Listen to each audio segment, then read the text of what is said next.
기도하겠습니다. 하나님, 우리의 삶 가운데 함께 하셔서 하루하루 순간순간마다 우리의 가정과 교회와 모든 일터 가운데 인도하시고 또 주장하시며 보호하신 것을 감사합니다. 주 앞에 늘 부족한 우리의 모습이지만 예수 그리스도의 십자가의 그 보혈의 피 공로에 의지하여 이 밤에도 주 앞에 왔사오니 우리의 몸과 마음과 우리의 모든 삶을 주님이 홀로 주장하여 주셔서 주의 아름다운 도구로 사용되게 하시고 영광의 도구로 쓰여지게 하시며 거룩하신 주의 이름이 우리의 모든 삶을 통하여 증거되게 하옵소서. 이 밤도 주를 찬양합니다.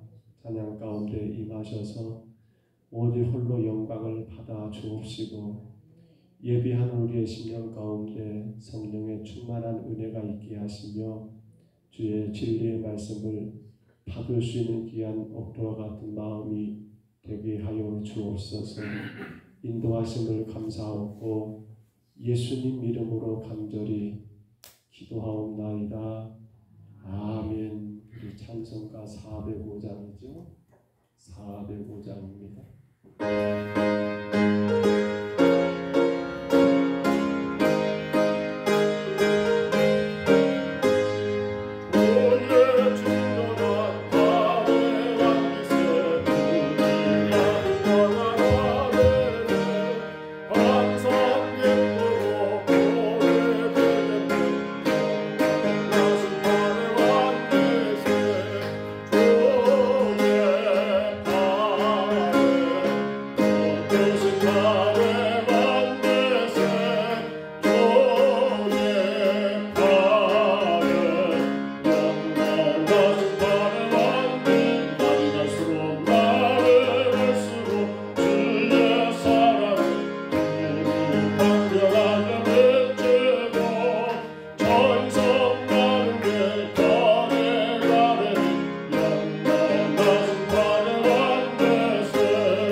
주의 친절한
내 영혼 편에 싣고가 풍랑이로 완전한 영혼 건강에 원하스레 세워 주의 영원한 바르지에 주의 영원하신 바람에 와서 항상 나로 헛것에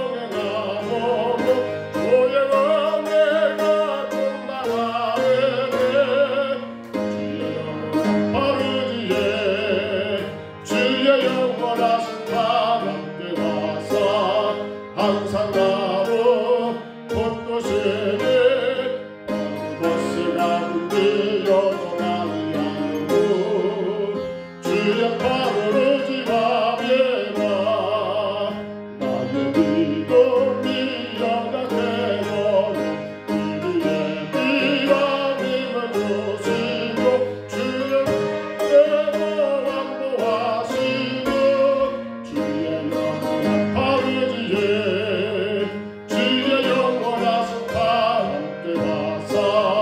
항상 나를 헛것에 어느 곳에 가는데 여동하지 않고 주의 팔을 지갑에 눈치 못한 것 주께 없으니 나의 일생을 주께 맡기고 나의 모든 빈 대신 주시고 주의 영원한 바르지에 주의 영원하신 바람에 와서 항상 나로 헛것에 어느 곳에 가는데 여동하지 않고 주의 팔을 의지하 십자가를 내가지고 십자가를 내가지고 주를 따라 갑니다. 이제부터 예수로가 나의 보배를 삼겠네. 세상에서 복이 영화 모두에도 어려워 주의 평안 내가 받아 평생 복을 받겠네. 주를 고백하겠으니 나로 고백하네. 세상 사랑 감사하나 예수 진실합니다. 예수 나를 사랑하셔 옛날 얼굴 보이며 존수들이 내 보게에도 염려할 것 없겠네. 내가 핍박당할 때에 주의 품에 안기고 세상 고통 당할수록 많은 리위도 받겠네. 주가 주신 기쁨의 베개 기뻐할 것 뭐냐마 주가 나를 사랑하니 기뻐할 것 없고 한번 다시 한번 십자가를 내가 지고 주를 따라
그 어떤 짐으로도 내 마음이 부담되거나 그 어떤 이유로도 내가 힘들고 내가 근심되고 염려되고 불안한 모든 삶이 내게서 떠나가게 하옵소서. 나는 감당할 수 없지만 주께서 십자가에서 모든 죄를 대신 짊어지시며 내 무거운 모든 짐까지 다 대신 지셨사오니 그 믿음으로 주님께 맡겨드리며 그 짐에서 자유하여 온전히 주를 예비하며 주를 온전히 따라갈 수 있기를 간절히 이 시간 기도하시고요. 또한 기도하신 하나님, 참으로 주님의 그러한 심판의 경고의 말씀을 이스라엘에 끊기지 못하여서 그리고 하나님 이스라엘을 너무 복이 되지라고 세웠지만 그들이 복이 되지 못한 삶을 살았을 때 하나님이 그들 가운데 계시는 재앙을 깨닫고 주님, 우리가 이 땅에서 복이 되는 자가 되게 하옵소서. 우리를 이 땅에 세우신 것은, 우리 교회를 세우신 것은 주님의 모든 이방인들 믿지 않은 자들을 살리라고 주님 교회를 세우사오니 우리가 복이 되게 하옵소서. 우리 제목 가지고 이 시간 2분 동안 우리 간절히 기도하겠습니다. 거룩하신 우리 하나님 아버지, 주 안에서 살아가는 우리의 삶의 모습 가운데 가장 안타깝고 가장 아버지 하나님 아버지 불쌍한 것은 예수를 믿노라 하면서도 여전히 내가 그 무거운 짐을 다 지고 하나님 고통 가운데 주를 따라가는 모습이 아닐까요? 세상을 때문에 마음에 근심이 되고 육신의 문제 때문에 걱정이 되고 혹은 아버지 삶의 이런저런 이유로 인하여 근심과 불안과 혹은 초조해하는 아버지 우리의 모습을 없는가요? 예수 그리스도의 십자가 은혜로 구원받아 거룩한 하나님의 자녀가 되었기에 이제는 더 이상 우리가 그 어떤 죄이지 그 어떤 삶의 무거운 짐으로 인하여 마음의 근심과 걱정과 염려가 불안과 초조가 우리 하나님 아버지 마음을 짓누르지 못하도록 오직 나를 십자가 죽으신 예수님께 나오기를 맡겨드리며 주님께 올려드리는 우리의 믿음이 되게 주여 인도하여 주옵소서. 주님, 사랑하는 주의 성도들이 삶의 여러 가지 무거운 짐들로 인하여 하나님 괴로워하고 낙심하지 않도록 오늘 우리 가운데 계시는 성령께서 우리의 마음을 감동하시사 주님께 맡겨드리며 주님께 올려드리며 온전히 하나님 아버지 내려놓으신 우리 삶이 될 수 있도록 주여 저희들을 다스리시고 주장하여 주옵소서. 오늘 하나님 아버지의 속에서 5장 아버지 13절로 17절을 통하여 분명 너들은 복이 될지라고 말씀하셨는데 그들이 복이 되지 못했을 때 하나님 그들 가운데 내리는 아버지 무서운 재앙들을 말씀 가운데 보게 됩니다. 주님, 우리가 진정으로 이 땅에 복이 되는 자가 되어서 하나님 복이 되지 못함으로 말미암아 받게 된 무서운 하나님의 재앙을 우리가 받지 않도록 하나님 오늘도 우리가 복이 되게 하옵소서. 이 땅에 나를 먼저 구원하신 것, 이 땅에 나를 먼저 주님이 택하신 것은 바로 이 땅의 많은 영혼들을 살릴 것이 목적이온데 하나님 우리가 복이 되는 축복의 통로가 되어 주님의 거룩하신 뜻을 이루며 하나님의 복된 나라를 세워갈 수 있도록 주여 인도하여 주옵소서. 우리 하나님 아버지 돌아봅니다. 아직도 믿지 않는 많은 영혼들을 돌아보며 이제 우리가 복이 되게 하옵소서. 복이 되게 하옵소서. 주여 도와주옵소서. 우리 하나님 아버지, 예수 그리스도의 십자가의 구속의 은혜 안에 살아간다 하면서도 우리는 여전히 해결되지 못한 많은 일들 때문에 불안해하고 삶의 여러 가지 이유 때문에 염려하며 때로는 그 짐이 너무나 무거워 주 앞에 온전히 서지 못하는 경우가 많이 있음을 깨닫게 됩니다.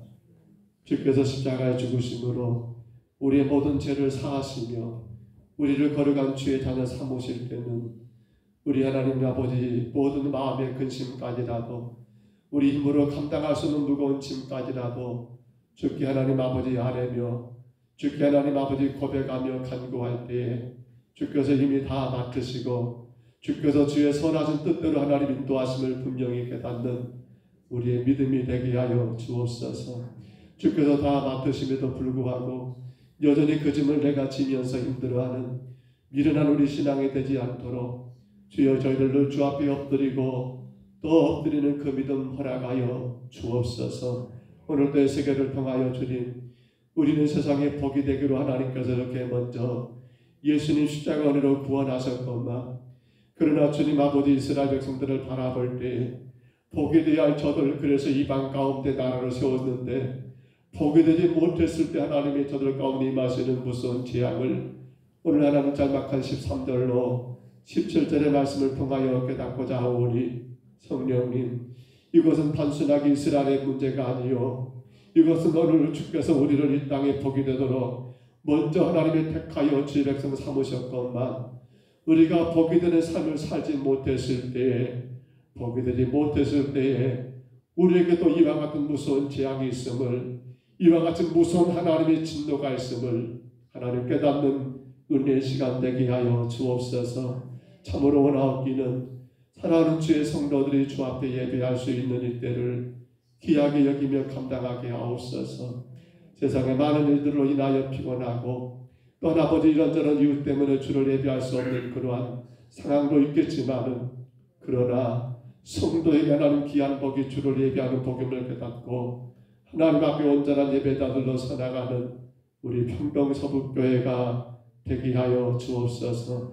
이 밤도 오직 하나님만이 홀로 영광 받으실 줄 믿사옵고 예수님 이름으로 간절히 기도하옵나이다. 아멘. 우리 에스겔서입니다. 구약성경 에스겔 5장 13절로 17절입니다. 에스겔서 5장 13절로 17절까지 말씀. 구약성경 에스겔입니다. 5장 13절부터 17절. 에스겔서 5장 13절부터 17절까지 말씀, 우리 화면의 말씀을 참고하시고요. 우리 말씀 같이 읽습니다. 이와 같이 내 노가 다한즉 그들을 향한 분이 풀려서 내 마음이 가라앉으리라. 내 분이 그들에게 다한즉 나 여호와가 열심으로 말한 줄을 그들이 알리라. 내가 이르되 또 너를 황무하게 하고 너를 둘러싸고 있는 이방인들 중에서 모든 지나가는 자의 목전에 모욕거리가 되게 하리니 내 노와 분과 중한 쟁방으로 내게 벌을 내린즉 너를 둘러싸고 있는 이방인들에게 내가 수치와 조롱거리가 되고 두려움과 경고가 되리라. 나 여호와의 말이니라. 내가 멸망하게 하는 기근의 덕한 화살을 너희에게 보내되 기근을 더하여 너희가 아뢰는 양식을 끊을 것이라. 내가 기근과 사나운 짐승을 너희에게 보내 외롭게 하고 너희 가운데 전염병과 살육이 일어나게 하고 또 칼이 너희에게 임하게 하리라. 나 여호와의 말이니라. 아멘. 우리가 지난 시간에 보았던 것처럼 너는 복이 될지라 라고 했지요. 너는 복이 될지라. 여러분, 그래서 하나님이 이스라엘을 어디 세웠다겠습니까? 이 이방의 여러 나라들 중간에 이스라엘을 세우셨던 목적이 바로 그 많은 이방인들에게 이스라엘이 뭐가 되게 하기 위하여, 복이 되게 하기 위하여. 어떻게 복이 돼요? 바로 그들의 아름다운 신앙을, 바로 그들의 하나님을 바르게 믿는 그 아름다운 믿음을 통하여 주변의 모든 이방의 나라들이 변화되는 그 놀라운 복이 되는 삶을 하나님이 그들 가운데 기대하셔서 그들을, 그 민족을, 히브리 민족을 택하였고 그리고 주변의 이방의 세력들을 두었다라고 말씀을 했었습니다. 그런데 문제는 그렇게 복이 된다는 건 여러분 나쁜 일이 아니잖아요. 한번 올려보세요. 너는 복이 될지라 했죠. 너는 복이 될지라. 여러분 저 말이 대단히 나는 기분 나쁜 말입니까? 너는 복이 될지라. 대단히 여러분 화가 나는 그런 말인가요? 근데 생각해 보세요. 너는 복이 될지라 뭐예요? 너는 내 복을 전달하는 통로가 되고 또 그것은 결국 누구에게? 우리에게 복이 된다고 하나님 말씀하셨는데 왜 여러분 이스라엘 백성들은, 히브리인들은 그 복이 되는 것을 감당하지 못하여 끝내 하나님의 재앙을 여러분 초래하게 되었느냐라고 하는 거예요. 여러분 우리 인간은 참 이상한 것은 그렇습니다. 올려줘 보세요. 여러분 복으로 여겨야 하는데 어떻게 여겨버려요? 복을 여러분 복으로 여긴 게 아니라 복을 무엇으로? 복을 짐으로 여기기 때문에 문제가 심각하게 꼬여버리는 거예요. 내가 왜 그래야 해? 지금 그런 말이에요. 내가 왜 그래야 해요? 우리가 요나서를 통해서 이미 봤지요. 요나가 그랬잖아요. 하나님 내가 왜 그래야 해요? 내가 왜 그 땅 아수르 땅 가가지고 그들에게 전해야 해요? 내가 왜 그들에게 우리를 괴롭히고 우리를 핍박한 그 민족에 내가 왜 그래야 해요? 근데 그 말이 맞아요? 아니죠. 우리는 여러분 그래야 한다 안 해야 한다가 중요한 게 아니라 하나님 말씀에 너는 복이 될 줄 알겠으면 우리는 복이 되는 삶을 살면 되는 거예요. 근데 내가 판단하는 거예요. 내가 계산하는 거예요. 그래서 이건 짐이다. 내가 왜 전도 나가야? 내가 이 동네 가서 그렇게 사람들 만나가지고 예수 믿으라고 내가 뭐대 그렇게 내가 지기도보다 못한 게 뭐가 있다고 내가 그들 앞에 굽실 거려야 이렇게 생각해버렸다니까 쉽게 생각해보면.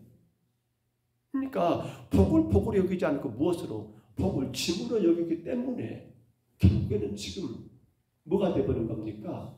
여러분 복이 돼야 하는데 복이 되지 못함으로 인하여 오늘 성경의 내용은 하나님 무서운 재앙과 진노가 그들 가운데 쏟아지는 것을 우리가 보고 있지 않습니까? 그래서 오늘 본문을 보시면 복을 걷어차버린 그들입니다. 복을 걷어차버린 이스라엘 백성들, 그 이스라엘에게 임한 재앙이 오늘 본문에 보시면 13절에 시작할 때 이와 같이 내 노가 다한즉 내 노가 다했다. 또한 뭐랍니까? 그들을 향한 분이 풀려서 내 마음이 가라앉으리라. 그러니까 하나님의 노가 얼마나 컸는가. 그 노가 다했을 때 하나님은 분이 풀린다는 거예요. 그러니까 그 말이 뭐예요? 복이 돼야 그들이 복이 안 됐을 때 하나님은 그 노가 얼마나 컸든지 내가 분이 풀리도록 그 민족에게 내가 하나님을 노하겠다. 그 다음 뭐라고 말해요? 13절 또 보시면 여러분 그렇게 말하죠. 내 분이 그들에게 다한즉 나 여호와가 열심히 말한 대로 그들이 아니라 이제 하나님이 얼마나 분이 찼으면 너희들 복이다라고 내가 그렇게 복 주려고 그렇게 세웠는데 그걸 하지 않아? 그 분이 얼마나 컸든지 하나님이 여러분 그 분을 다 푼 다음에 그들이 나중에 깨닫게 된단 말이에요. 내가 왜 그때 선자 에스겔을 통해서 그런 쇼 아닌 쇼를 다 했는지 너희들이 그때 가서 알 것이다. 언제? 하나님 무슨 재앙이 내릴 때 그래 그때 그래서 에스겔이 그 쇼를 다 했구나 라는 것을 알게 될 거라는 거예요. 사랑하는 성도 여러분, 그러면서 14절과 15절에 보시면요, 그리고 16절 10절도 그렇습니다만은 14절 15절에 보시면 크게 네 가지 하나님의 무서운 재앙이 기록된 것을 우리가 보게 됩니다. 먼저 14절을 다시 봐보세요. 14절 말씀 보시면 뭐라고 기록됐습니까? 14절에 내가 이르노니 또 너를 황무하게 하고 너를 둘러싸고 있는 이방인들 중에서 모든 지나가는 자의 목전에 모욕거리가 되게 하리라. 여기서 첫째가 이스라엘을 뭐하게 만든다고요? 황무지가 되게 만들어버린다는 게 여러분 복이 되지 못한 그들에게 임한 하나님의 무서운 진노라는 겁니다. 물론 여러분 오늘 우리가 본문 앞에서 이거 보았습니다. 이스라엘 땅에 가뭄이 있었고요. 기근이 있음으로 인해서 이스라엘 땅이 완전히 황폐하게 될 거라고 이미 말씀도 있었어요. 또한 여러분 이미 알고 계시죠? 전쟁이 여러분 그 땅에 내려가지고 성 안에 곳곳에 불이 붙어가지고 결국 성이 재기능을 못하고 황무케 되는 그런 것도 말씀하고 있어요. 뿐만 아니라 이스라엘 땅에 여러분 젠타는 사람들, 왕족들, 귀족들, 승가는 사람들은 다 포로로 끌어가 보니까 그 땅이 여러분 제 기능을 다하지 못하는 그렇게 황무케 만들어버리는 황폐하게 되어버리는 그러한 예루살렘에 대하여 하나님은 지금 말씀하고 있는 거예요. 뭐 때문에요? 복이 되었는데 복이 되지 못한 그들에게 임한 하나님의 무슨 재앙이에요.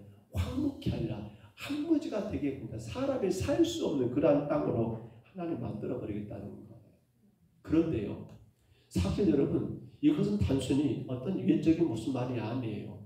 영적인 것도 생각해 보세요.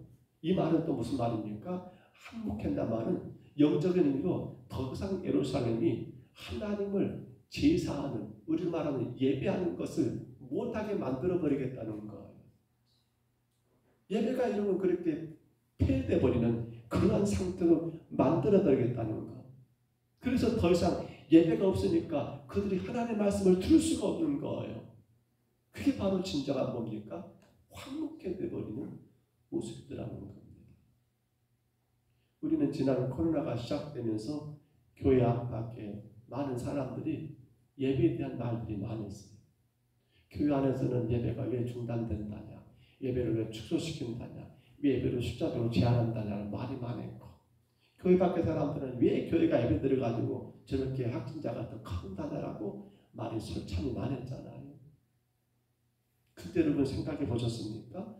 어떤 분이 그렇게 기고문을 써놨는데 코로나 시대로 인해서 한국 교회가 문 닫은 교회가 10,000개가 넘는다고 말을 해요. 그렇죠? 여러분 지금 그 말이에요. 주님의 다시 올 그날에 가까우면 가까울수록 마지막 때가 되면요, 예배가 안 되는 그러한 일들이 여러분 허다하게 일어난다는 거예요. 우리는 지금도 코로나 시대를 갖고 있습니다만, 허나 우리는 이 코로나를 통해서 이미 보았어요. 아, 내가 예배를 드리고 싶다고 드린 것이 아니구나.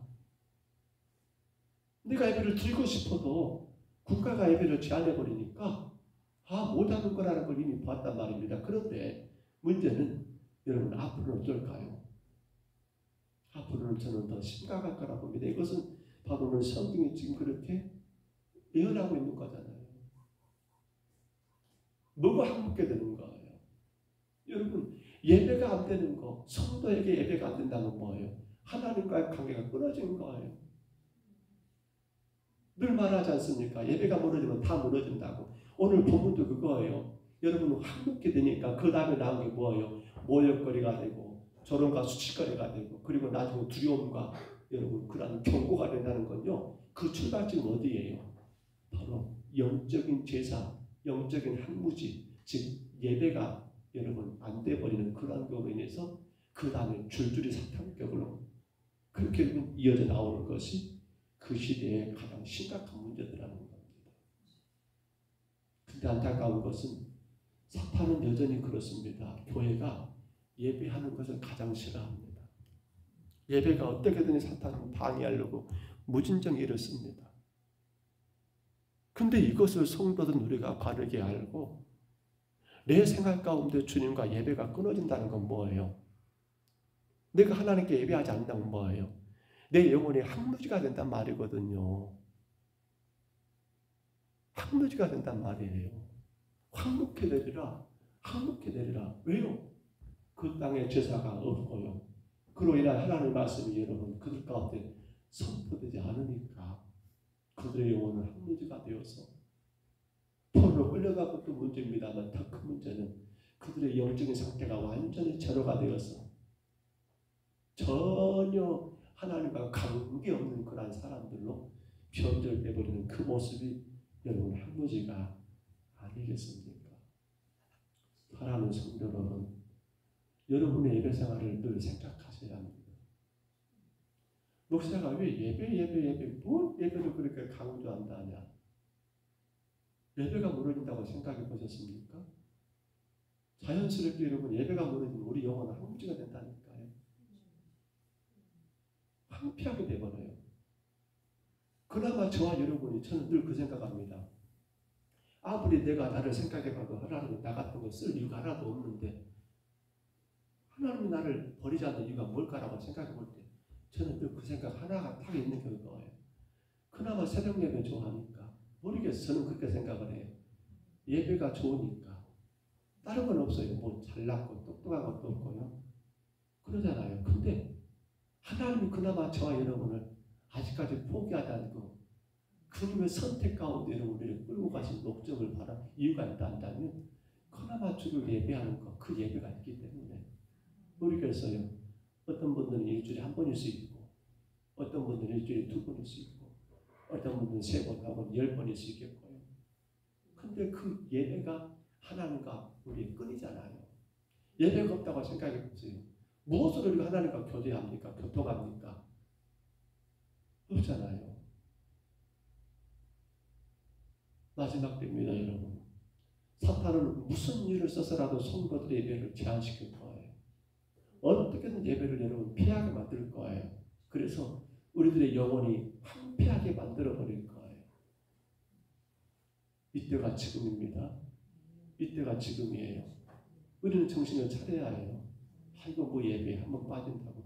물론 여러분 예배 빠질 수 있어요. 근데 우리 마음 가운데 예배가 무엇을 지금 다가오고 있느냐는 거예요.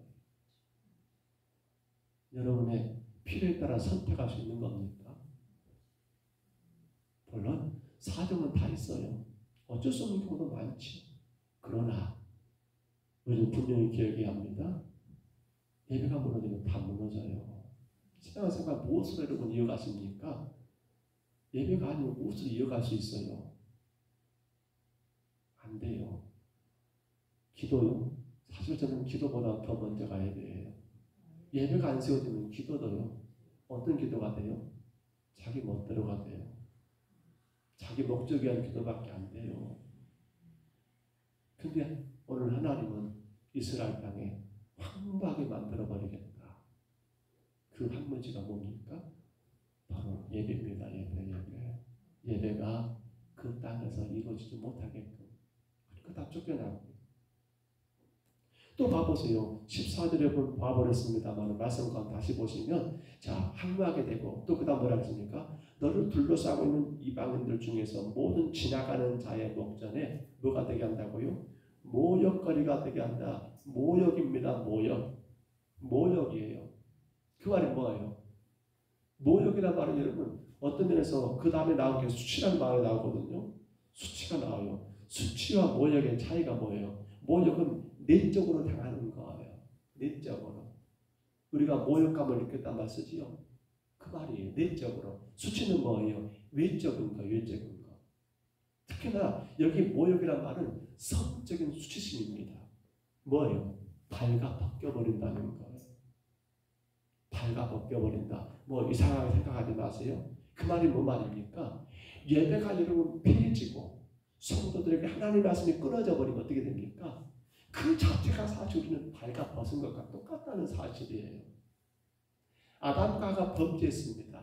여러분 선악과를 따먹기 전까지 사실을 보면 그들은 하나님과 끊임없는 교제, 우리는 그것을 여배라고도 말할 수 있어요. 근데 제가 들어가도 예배가 여러분 폐해져 버립니다. 끊어져 버립니다. 그러니까 그때서야 그들이 뭐가 보입니까? 자기들이 발가 벗은 것을 깨닫게 되는 거예요. 이게 지금 뭡니까? 바로 예배가 폐해지고 말씀이 사라져버린 이스라엘 가운데 보여질 모욕이에요. 성도 여러분, 우리가 거룩해서 하나님이 우리를 이끈다고 생각하십니까? 그렇지 않지요. 거룩은 오직 하나님 한 분밖에 없습니다. 그 말이 무슨 말인가 하면 우리가 뭔가가 하나님 보시기에 합당하고 참 뭔가 옳게 맞아가지고 그래 내가 너 그것 보니까 내가 너를 구원하고 내가 너 그것 보니까 내가 너를 축복하고 이런 생각하면 큰 오산입니다. 사실 저와 여러분이 주 앞에 올려지는 모든 것들이 우리는 최선을 다한다 하지만은 여러분 결코 거룩이라는 그 단계는 가지를 못해요. 다만 중요한 건 하나님께서 우리를 예수 그리스도의 그 십자가 은혜 가운데 있기 때문에 그나마 하나님의 거룩하심 우리를 여러분 감싸가지고 포장해가지고 그 거룩 가운데 우리를 거하게 하고 그 거룩함을 누리게 하는 것이지 우리 어떤 의지와 결단과 행동으로 인하여 내가 거룩한 자의 삶을 살고 있다고 생각하면 안 된다는 거예요. 한마디로 말하면 거룩은 우리 성도들이 입고 있는 옷이에요. 근데 제가 만든 옷이 아니에요. 누가 만든 옷이에요? 하나님 우리에게 입혀준 옷이에요. 그래서 나중에 무화과 나무 잎으로 엮었던 여러분 아담과 말라버리니까 하나님 뭘 입혀줬어요? 가죽옷을 입혀줬죠. 그 가죽은 여러분 바로 누구를 상징합니까? 예수 그리스도 십자가에 죽으신 말한 거예요. 예배. 예배자는 여러분 하나님이 거룩이라는 옷을 입혀줘가지고 우리를 그나마 세상 가운데 부끄러움 당하지 않고 우리를 보호한다니까요. 그런데 말씀드렸죠. 예배가 무너지니까 그 다음 뭐예요? 모욕거리란 말은 뭐예요? 거룩이라는 옷이 여러분 우리 가운데 사라져버린 겁니다. 그럼 뭐가 되는 거예요? 우리의 민낯이 그대로 다 노출된 거예요. 부끄러운 모든 모습들이 발가 벗겨졌다고 생각해 보세요. 그래가지고 내가 여러분 거리 가운데 서 있어요. 지나가는 사람들이 오늘 성경 말하잖아요. 지나가는 사람 나를 보면서 나를 뭐 삼다고요? 모욕거리 삼는다라고. 지금 그 꼴이 지금 어딥니까? 이스라엘의 모습이더라는 겁니다. 근데 우리가 생각한 건 바로 그 문제예요. 하나님의 거룩의 옷이 내게 지금 입혀졌으니까 그나마 제가 여기 서 있는 거예요. 하나님의 거룩의 옷이 저기서 벗겨져 버렸다면 저는 여기 설 수가 없어요. 여러분들이 난리 칠 거예요. 누구도 마찬가지예요. 하나님의 거룩의 옷이 여러분을 지금 여러분 감싸 안고 여러분을 보호하고 여러분을 이끌어 주기 때문에 우리가 주님 앞에 올라와서 목사요, 장로요, 권사요, 집사요 그 직분 감당하고 지금 이렇게 있는 것이지요. 만약 이거 벗겨버리면 뭐가 됩니까? 세상 가운데 지나가는 모든 사람들에게 모욕거리가 된다니까요. 모욕거리. 고민하셔야 합니다. 정말 내가 나의 의로움과 나의 정직함과 나의 진실함으로 서 있다라고 생각하면 안 된다는 거예요. 근데 지금 이스라엘이 왜 지나가는 사람들에게 모욕거리가 됩니까? 예배가 무너져버리고 말씀이 그들 가운데 떠나버리니까 그들은 자기들의 노력과 자기들의 수고로 모든 것을 가능한 것처럼 지금 착각하고 있었던 거예요.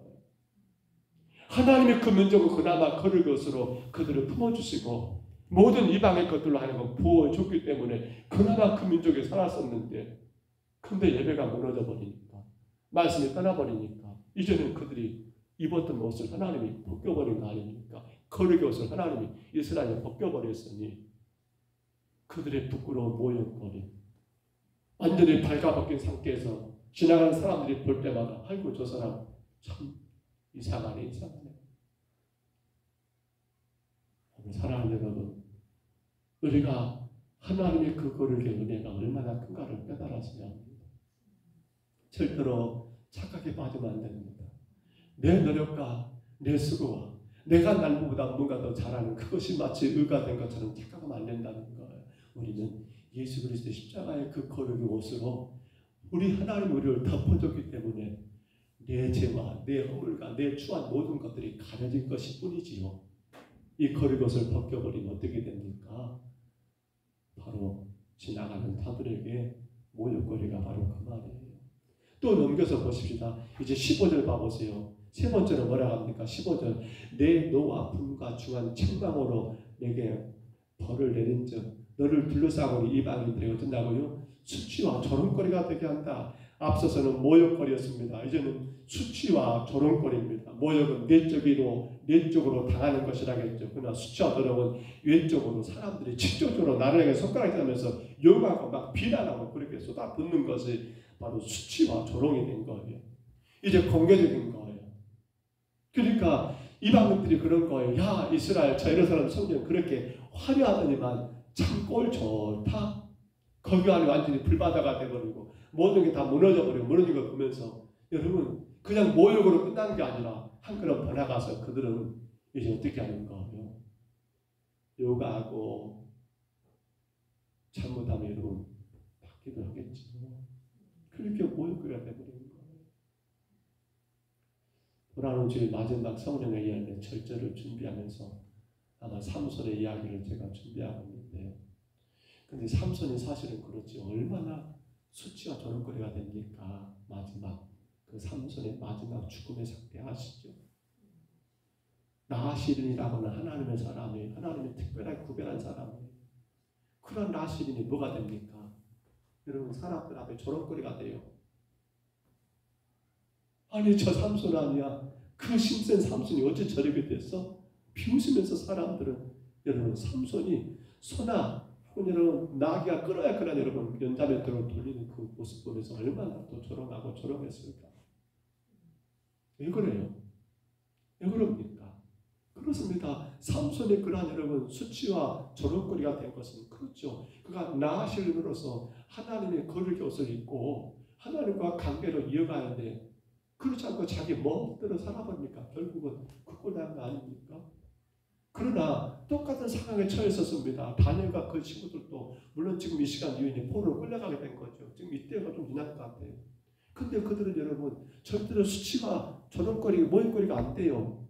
왜 그럽니까? 비록 신부는 포로지만 그 상황에서도 그들은 어떻게 합니까? 하나님의 거룩의 옷을 예배를 통해서 하나님과 여러분 그 영적인 관계를 통해서 거룩의 옷을 입고 있으니까 누구도 그러한 다니엘을 누구도 그의 친구들을 함부로 여러분 조롱하거나 아니에요. 그들은 자기 목숨을 내놓고 생명을 내놓고 믿음을 지켰거든요. 그러니까 그들은 결국 저런거리, 모욕거리가 아니라 수치거리가 아니라 오히려 하나님이 그들을 살릴 수 있는 놀라운 역사가 있었지 않습니까? 여러분, 우리가 잘못하면요, 우리가 잘못하면 이런 일들을 많이 당할 수 있지 않을까 모르겠어요. 정말 조심해야 합니다. 자, 마지막 또 하나 봐보세요. 15절 이어서 뭐라고 합니까? 15절 말씀에 자, 수치와 조절거리가 되고 그 다음에 두려움과 경고가 되리라 나 여호와의 말이라. 아니 무슨 예루살렘의 멸망이 그 재앙이 임한 것이 두려움과 경고거리가 된다냐라고 할 때 제가 이런 말을 한번 써놔봤습니다. 벌려줘 보세요. 이렇게 살아야 돼. 보십시오. 뭡니까? 하나님이 이스라엘을 세우신 목적이 뭡니까? 그랬습니다. 너희들은 이렇게 살아야 해. 이게 이스라엘이 여러분 축복의 통로, 복이 된 자들의 모습이었습니다. 자, 너희들이 그렇게 삶으로 인하여 이렇게 삶으로 인하여 너희 주변에는 많은 자들이 변화되는 그 삶을 살아야 해. 근데 그렇게 살았어요? 안 살았어요? 너희는 이렇게 살아야 했어요? 하나님은 살았어요? 안 살았어요? 안 살았어요. 그러니까 사람들이 말한 거예요. 밑에 빨간 것이 뭐라고요? 읽어볼까요? 같이 읽습니다. 시작. 저렇게 살면 벌받고 망한다. 사람들이 똑똑히 본 거예요. 야, 저렇게 살면 벌받고 망하는구나. 그러니까 두려움이 되고 경고가 돼버린 거예요. 이스라엘 멸망. 왜요? 이렇게 살아야 한다라고 하나님이 그들을 선택하고 이렇게 살아야 한다고 하나님이 그들을 복주셨는데 이렇게 살지 못하는 그들, 지나가는 사람들이 말합니다. 야, 저렇게 살면 망해야 벌받아야 벌받아. 아이고 나 저렇게 안 살아야지. 두려움이 되고 경고가 돼버리는 그런 이해할 수 없는 그런 상황이 와버리더라는 거예요. 그런 일들이 생겨버리더라는 거예요. 성도 여러분, 정말 두렵고 두려운 일입니다. 근데 또 하나 올려줘 보세요. 이런 말도 한번 생각해 봅니다. 사람들이 말하는 거예요. 저런 사람 때문에 교회 안 나간다. 또 이런 말합니다. 저런 교회 때문에 나는 예수 안 믿는다고. 왜요? 이렇게 살아야 하는데 이렇게 살지 못했어요. 그러니까 세상 사람들이 오히려 교회를 보면서 성도 우리를 보면서 여러분 두려워하고 경고가 되고 아이고 나 저런 사람 때문에 교회 안 가. 아이고 나 저런 교회 때문에 나는 예수 안 믿어 라고 말하는 그런 꼴이 지금 예루살렘의 꼴이고요. 어찌 보면 이건 우리 모든 교회들의 모습이 아닐까 조심스럽게 걱정이 됩니다. 갈수록 교회들이 약해지고 있죠. 이유가 뭡니까? 사랑이 없다고요? 글쎄요, 저는 꼭 그렇게 보지 않습니다. 그보다 더 큰 게 뭐예요? 바로 예배가 무너지고 있다는 사실입니다. 영적으로 황무지가 되어버립니다. 성도들의 심령의 상태가. 성도들의 심령이 영적으로 황무지가 되어버려요. 왜요? 예배가 무너지게 되면 모든 것의 출발은 바로 그거거든요. 근데 그것이 여러분 재앙이에요, 재앙. 머지않아 바로 예배를 드리고 싶어도 못 드릴 때가 온단 말입니다. 그것은 아마 여러분들이 다 증인될 거예요. 꼭 여러분 어떤 하나님이 세상을 심판하는 어떤 심판도 있겠습니다만 우리 몸뚱아리가 그래요. 제 몸뚱아리가 크잖아요. 지금은 걷고 걸어서 예배 드릴 수 있어요. 나와서. 여러분 나중에 어쩝니까? 무릎 연골 낳게 되면 걷고 싶으면 못 걸어요. 허리 아프면 앉고 싶으면 못 앉고. 사실은 누구에게나 그때가 금방 와요. 그런데도 불구하고 우리가 예배하는 것을 짐으로 여기고 예배가 대단히 부담스럽고 꼭 예배가 교회가 그렇게 많이 드려야 한다라고 생각한다면 어떻게 돼요? 두려울 일입니다. 두려울 일이에요. 그래서 여러분 성경 하나만 올려줘 보세요. 디모데전서 4장 2절이죠. 12절 말씀. 디모데전서 4장 12절. 우리 같이 한번 읽을까요? 같이 읽습니다. 누구든지 내 연소함을 없인 여기지 못하게 하고 오직 말과 행실과 사랑과 믿음과 정절에 있어서 믿는 자에게 본이 되어 누가 말입니까? 바울 사도가 자기 아들과 같은 디모데에게 어린 디모데에게 여러분 했던 말이에요. 디모데야, 네가 나이가 적다고 연소하다고 여러분 그랬어요. 누구든지 내 연소함을 없인 여기지 않도록 네가 나이가 어리다라고 사람들 너를 없인 얘기 않도록 너는 어떻게 해라. 너는 말과 행실과 사랑과 믿음과 정절에 있어서 모든 사람들에게 본이 되어버려라. 그러면 사람들이 너 어리다고 함부로 깔보지 못할 것이다. 우리가 해야 할 일 없을 것 같아요. 우리가 교회가 속되던 우리들이 여러분 세상 사람들 앞에 뭘 보여야 합니까? 말과 행실과 믿음과 정절과 그것은 교회 안에서나 교회 밖에서나 우리가 이런 것들이 본이 되어버린다 한다면 뭐가 되는 거예요? 사람들은 우리를 함부로 깔보지 못하고요. 없이 여기지 못하고요. 아 교회니까 그러는구나. 아 평동 서북교회니까 그렇게 하는구나 라고 하면서 되려 우리가 뭐가 됩니까? 복이 되는 자가 되지 않겠느냐는 거예요. 간절히 부탁합니다. 복이 돼야 하는데 복이 안 돼버리면 어떡합니까? 이 무서운 재앙입니다. 오늘 저와 여러분이 하나님 우리를 선택하신 이유는 이 땅에 복이 되기 위해서 선택하신 거예요. 우리는 그거 힘써 감당해야 합니다.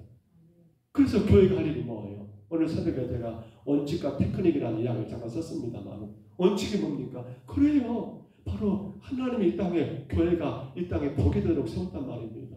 즉 믿지 않는 자들을 구원하고 영혼을 구원하는 것이 교회가 해야 원칙이에요. 원칙. 이것을 놔두고 다른 것만 해버리는 교회는 여러분 복이 아닌 거예요. 우리는 이유를 위해서 교회가 존재하고 그래서 교회는 전도하는 일, 그래서 교회는 구제하는 일, 그래서 교회는 선교하는 일, 이것이 우리 교회가 해야 할 원칙이란 말입니다. 물론 그것을 위해서 교육도 필요하고 물론 그것을 위해서 교제도 필요하고 물론 그것을 위해서 여러 가지 것도 필요하겠습니다. 근데 중요한 것은 바로 그 모든 것이 필요한 것은 이거 원칙 때문이라는 사실입니다. 원칙 때문에. 오늘도 주께서 부족한 저희들을 이 밤에 주 앞에 인도하셨습니다. 사랑하는 여러분, 여러분이 여러분 가정과 여러분 일터와 여러분 마을과 여러분 주변의 모든 사람들 가운데 복이 되시기를 바랍니다. 무엇보다도 우리 신앙생활 예배가 무너지면 다 끝나는 겁니다.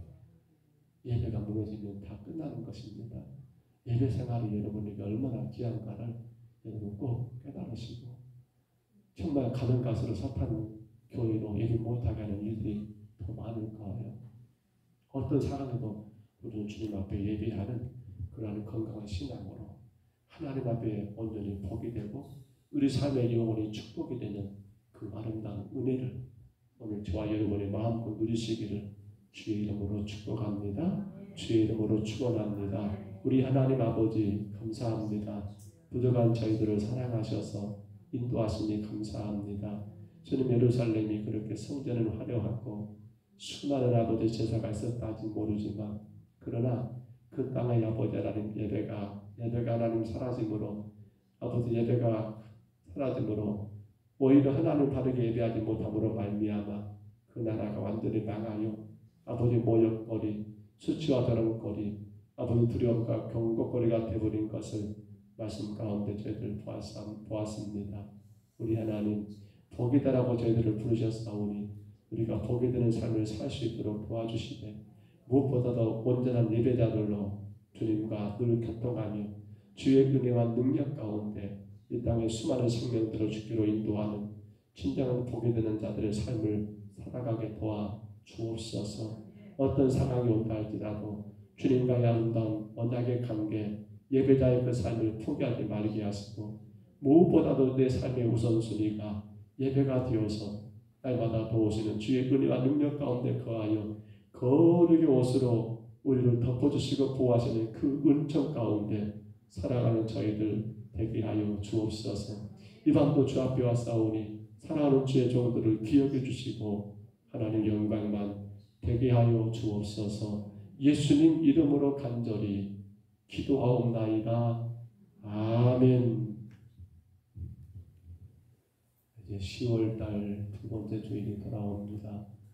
벌써 10월 둘째 주일을 만나는 추수감사 찬양을 준비 각 기간마다 열심히 다해서 준비하시고 정말 얼마나 찬양을 잘하느냐도 중요하지만 더 중요한 것은 얼마나 각 기관들이 하나가 되느냐가 더 큰 목적이 아닐까 싶습니다.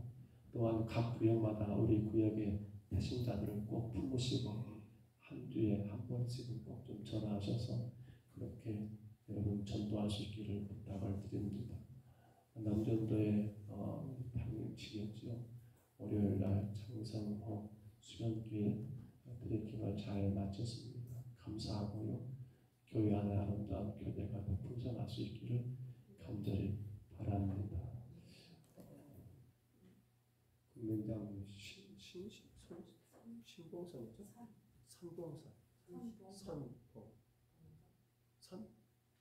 선봉산? 선봉당. 동정 선봉도 그분이 교회 집사님이셨나요? 그냥 한두 번 어제 소천하셨고 VIP 장례식장에 오늘 오후 2시에 입관한다 나가고 내일 발표한다고 이렇게 떴더라고요. 예배 끝나는 장로님들은 저랑 잠깐 교회 이름으로 조금만 하면 똑같습니다. 예배 끝나고 저랑 잠깐 다녀왔으면 좋겠습니다. 그렇게 저희가 전에 동정 전도 갈 때 저랑 집사람이 한 2번 그분을 뵀었거든요. 집에 찾아가서 그때 누워있을 때 한 번 드렸고 또 좀 좋아졌다고 또 걸으실 때 뵀는데 그렇게 됐네요. 저희들이 많이 놓쳐버리지 않나 싶습니다. 아쉬움도 있습니다만 그렇게 아시고요. 꼭 다른 거 하실 수 있을까요? 우리 주님과 같은 기도의 길을 피하겠습니다. 하늘에 계신 우리 아버지여 이름이 거룩히 여김을 받으시오며 나라의 임하옵시며 뜻이 하늘에서 이룬 것 같이 땅에서도 이루어지이다. 오늘날 우리에게 일용할 양식을 주옵시고 우리가 우리에게 죄진 자를 사하여 준 것 같이 우리 죄를 사하여 주옵시고 우리를 시험에 들게 하지 마옵시고 다만 악에서 구하옵소서. 대개 나라와 권세와 영광 이 아버지께 영원히 있사옵나이다.